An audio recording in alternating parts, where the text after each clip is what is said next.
Bueno, voy a presentar lo que son las dos hojas de cálculo que realicé en clase para el diseño de alcantarillados, ya sea un alcantarillado pluvial, residual o de aguas combinadas, pero primeramente voy a mostrar cómo se realizó el diseño aquí en Topo 3 y en AutoCAD para facilitar más el ingreso de datos en las respectivas hojas de cálculo. Lo que se hizo básicamente fue determinar una línea principal que recorría toda el área que se nos determinó a diseñar, y esta línea principal, como se puede ver aquí, tiene las características de ser una polilínea. Veamos por ejemplo el del alcantarillado pluvial. Es una polilínea de tipo con diseño de vías. ¿Esto con qué fin se hizo? Para ubicar espacialmente las líneas de descarga secundarias sobre esta línea principal. El abscisado empieza desde el punto más alto y termina en el punto más bajo. Este tramo no era diseñable, pero básicamente porque la petar se destinó en uno de estos puntos de aquí, solo que en el plano no se logra ver la polilínea de la quebrada.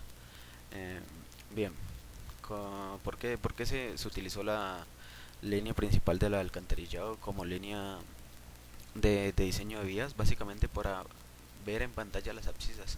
Esto con el fin de que los tramos de descarga, por ejemplo este tramo que nosotros tenemos aquí, tiene una descarga en una abscisa determinada.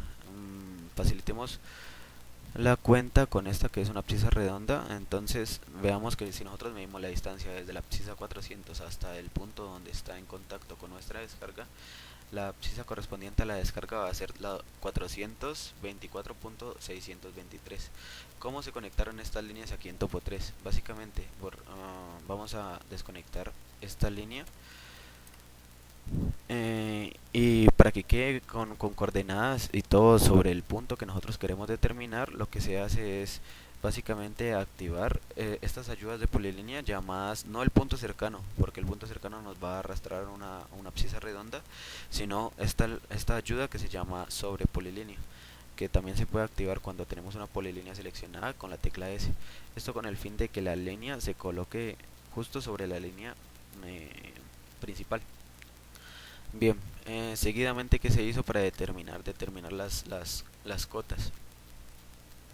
Como podemos ver aquí, eh, utilicemos por ejemplo esta parte del alcantarillado pluvial. Hay que tener en cuenta que los colores están invertidos a lo convencional. El pluvial debería ser el azul y el naranja debería ser el residual. Pero bueno, eso fue porque se cometió el error al momento de colocar los colores en la parte de aquí, para que no se confundan.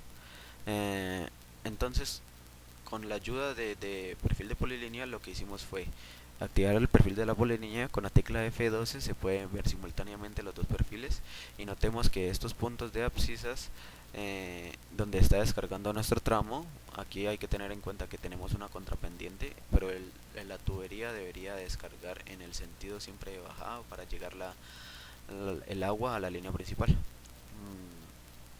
Entonces el punto que nosotros tenemos con la cota corresponde a este. Entonces nosotros insertamos un nodo con la tecla N, activamos el punto cercano en caso de que no se tenga activado. Hay que tener en cuenta que el punto cercano también, cuando los iconos aparecen en gris, se activa desde este botón de aquí. Con el punto cercano activado le damos clic al final de la polilínea, copiamos la cota. Seguidamente aquí en el tramo, la planta, perdón, con la tecla N, seguidamente la tecla T, sin hundir nada más, pegamos aquí la abscisa, y con un tamaño de letra determinado colocamos la, la cota sobre el punto determinado. Luego, una vez que se hizo esto con todos los puntos, se determinó todo lo que corresponde a la rasante, y se tenía toda la información de cada cámara de inspección a donde iba más o menos a quedar. Recordemos que cuando hay tramos de descarga se utiliza 120 metros, y cuando no hay descarga se puede tener una longitud entre cámaras de inspección de 300 metros. Ubicamos espacialmente pues todas las cámaras de inspección determinadas, esto con sus respectivas líneas de rasante. Para encontrar más fácilmente aquí ya en el plano en AutoCAD, pues exportamos todo el plano, y aquí ya tenemos lo que son las cámaras de inspección con sus respectivas líneas, con su respectiva cota rasante. Lo siguiente fue encontrar la longitud de los puntos. Pues para esto, para hacerlo con mayor facilidad, se utilizó la ayuda de los field o los campos.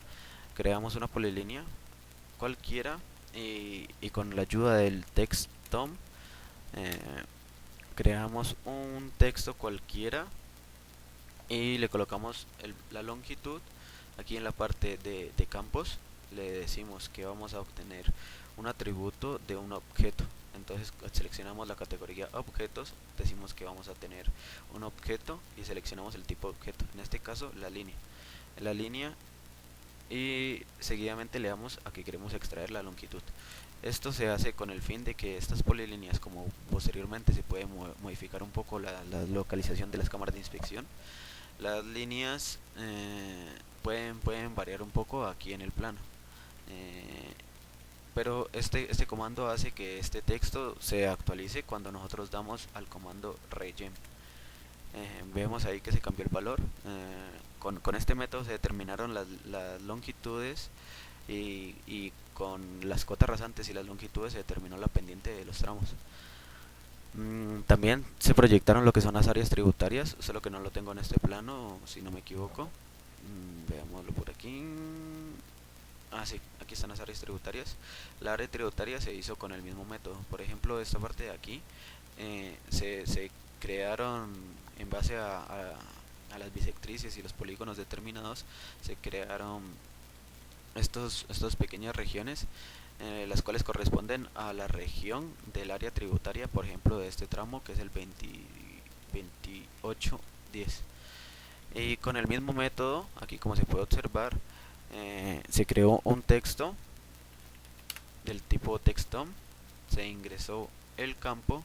Recordemos que esto es una polilínea, entonces con la misma categoría de campo y el tipo de objeto determinamos ya no la longitud, sino el área de dicho objeto. En base a eso se determinaron las áreas tributarias. Démosle control Z para dejar todo tal cual. Esta área tributaria corresponde a estos tramos de llegada. Bien, lo siguiente fue determinar cuáles eran cámaras principales y cuáles eran cámaras secundarias. Recordemos que pues no hay una ecuación exacta que defina cuánto caudal en una intersección se distribuye para un lado o para otro. Veamos por ejemplo esta parte de aquí. Nosotros tenemos agua que está bajando de la montaña, y se supone que pues esta agua tiene que llegar a la línea principal de flujo, pero como no sabemos cuánta cantidad de agua en esta cámara de inspección viaja por esta línea y cuánta agua viaja por esta línea, entonces lo que uno determina para facilitar el diseño es que un tramo principal es aquel que no acumula agua de un tramo anterior a él.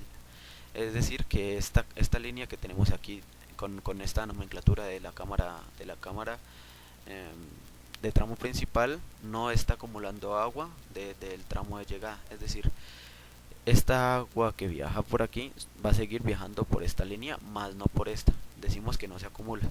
Esto en teoría no funciona así, pero pues es un método para facilitar los cálculos. Una vez que se tenían toda la información cargada, lo que se hizo fue crear estos bloques con un bloque de tipo de atributo. Lo voy a enseñar también a hacer. Veamos cómo se realizó el bloque. Básicamente, como las cámaras tienen un diámetro determinado de 1.20, entonces se creó un círculo cualquiera. Con la tecla D activamos el diámetro y decimos que es de 1.2 metros. Aquí tenemos el diámetro de la tubería, luego se creó una línea cualquiera, como se ve aquí, y le decimos a AutoCAD que esto va a ser una referencia de bloque. Entonces coloquemos aquí, para el caso que esto es un ejemplo, le damos en el punto base, siempre que lo vamos a insertar en el centro, y bueno, le damos a aceptar. Luego le damos a este bloque a editar bloque, y buscamos aquí ejemplo. Bien, y lo que se hizo fue definir un atributo para estos bloques. En este caso fue la numeración. Numeración, lo dejo sin tilde, y defino la altura del texto y que es de tipo anotativo, con el botón de atributos. claro está. Pego el texto, aquí quedó lastimosamente muy grande. Eh, Hagámoslo más pequeñito, definir atributo num de tipo notativo, la altura de texto es la siguiente, de aquí a aquí, de 1.1 le damos, se me olvidaba la justificación, en medio, y el tipo de texto cualquiera, colocamos aquí con punto cercano el valor y listo, cerramos, le damos guardar cambios. Entonces siempre que le demos al comando insert, insertemos el número, nos va a pedir directamente la numeración. En este caso la numeración es el 1 y se va a pegar directamente con el número. Este es un bloque, por así llamarlo, dinámico, para que la numeración sea un poquito más sencilla. Bueno, ya se demostró cómo se utilizaban los distintos comandos y cosas que utilizamos para este diseño. Una vez ubicamos todas las cámaras de inspección con su respectiva cota de rasante, vamos ahora sí a abrir lo que es la primera hoja de cálculo, que es el programa de alcantarillados. Bien, el programa de alcantarillados, habilitamos el contenido, aquí tengo unos parciales, pero bueno, no importa. Nos muestra, hay que tener en cuenta que siempre hay que habilitar las macros. Nos muestra este inicio de sesión, por así decirlo, en el que se nos solicita una contraseña. La contraseña es la siguiente: Andrés Collazos 96. La voy a copiar y la voy a pegar. La pegamos y le damos a aceptar. Seguidamente se nos muestra esto, que es el registro de la hoja de cálculo. Esto se hace con el fin de que esta hoja no se distribuya de forma ilegal. El registro es único para cada computador, es más, es único para cada usuario, y en general eh, solo se tiene que realizar el registro una vez, y ni bien se realiza el registro se guarda los cambios en la hoja de cálculo para evitar estar registrando cada rato el documento. Entonces voy a pausar el video y voy a colocar mi registro.